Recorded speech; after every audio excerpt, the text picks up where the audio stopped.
afternoon, Mr. James. Good afternoon. Now, like you told us, you've been tending bar for a couple of years, right? In Midlands, yeah, I've been working for some time before that, but Midlands, I'm new here for 2 years. And you've been serving the defendant drinks for a couple of years. Oh yeah, she's one of our regulars. And in that couple of years, you say she's tipped you about $2,000? Yeah, if you add them up, my taxes can be a little bit questionable, but that's about where it ends up. About $2,000. Yeah. And Mr. James, it's fair to say that you'd like to see the defendant back in your bar again. Well, I mean, I'd like to see a lot of people back there. We had Stephen King in there once. I'd like him to be back too. Mr. James, you'd like the defendant to walk back into your bar. Well, I would like to see her again. Yeah, she's a friend of mine. She won't be able to do that if she's in jail, right? Well, I imagine so. That's how bars work. Not my bars, but prison bars.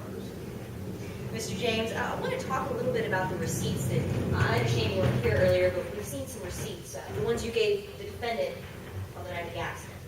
Now, complimentary drinks don't show up on those receipts, right? I know they do not. Only purchase drinks. And the defendant was sent a couple of rounds of complimentary drinks that night. Yeah, we sent some rounds over it being a birthday party and whatnot.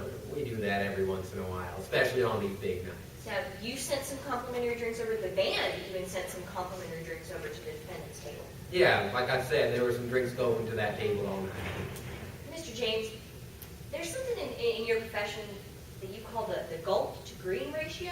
Yeah. And what that means is, well, to put it frankly, the drunker someone is, the bigger their tip's going to be. Well, yeah, if they're not gulping, we're not getting any payment, so it goes both ways. And that night, the defendant walked up to you to settle her tab. She did. She left you a pretty big tip.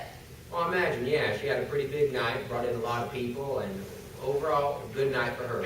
Great show, too. Mr. James, she left you a bigger tip than normal.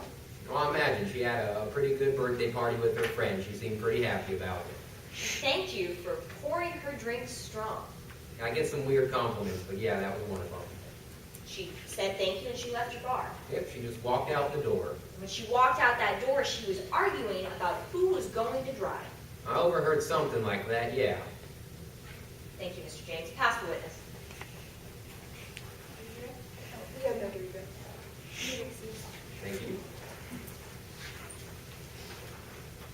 At this time, the defense calls Ms. Leslie Groman to the stand.